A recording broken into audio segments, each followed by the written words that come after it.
আমরা যেসব উপদেষ্টা মহোদয়ের সাথে কথা বলছি ওনারা প্রত্যেকে আমাদেরকে ব্ল্যাকমেইলিং করছে।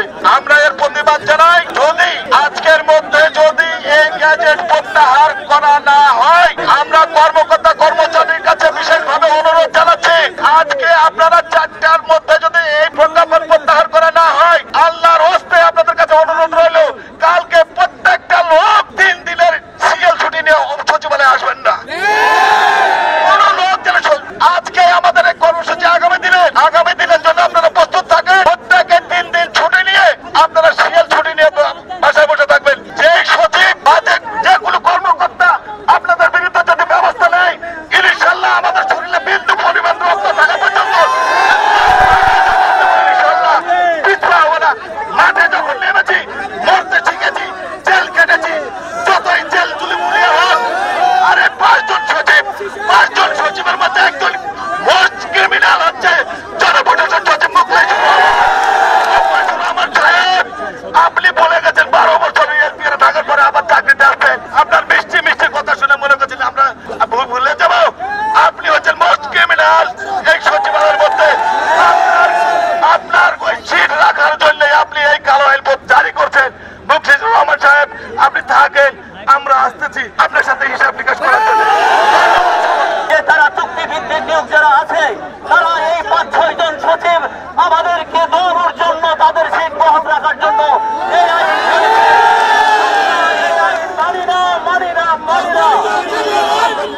আমরা চাই, আমরা যে দেখেছি কালকে যে জনপ্রশাসন সচিবের বিরুদ্ধে একটা মামলা হয়েছে, একটা মামলার আসামি কিভাবে সচিবালয়ে বসে অরেস্ট করে।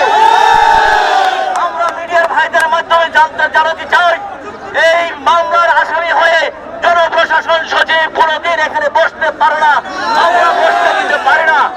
আপনারা মিডিয়ার মাধ্যমে প্রচার করেন একজন মামলার আসামি সচিবালয়ে বসে কিভাবে এই কালো আইন বাস্তবায়ন করে। এই কালো আইন বাস্তবায়ন করেছে শুধু তাদের সিটকে পাকাভুক্ত করার জন্য, আমাদেরকে দমন পীড়ন করার জন্য, আমাদের উপর অত্যাচার করার জন্য। আজকে ইতিমধ্যে আমাদের বিভিন্ন মন্ত্রণালয়ে আমাদের নেতা কর্মীদেরকে আটকে রাখা হয়েছে, তাদেরকে বলা হয়েছে তোমরা রুম থেকে বের হবে না। ওই সমস্ত মন্ত্রণালয়ের সচিবদের উদ্দেশ্যে বলছে, আপনারা আগুন নিয়ে খেলছেন, আগুন নিয়ে খেলবেন না। এই আগুনে আপনাদের হাত সরকার হয়ে যাবে। আমরা দমব না, আমরা জেলে যেতে রাজি। আমাকে হুমকি দেওয়া হয়েছে, আমাকে রাতে তুলে নিয়ে যাওয়া হবে। আমি ভয় করি না মরণে।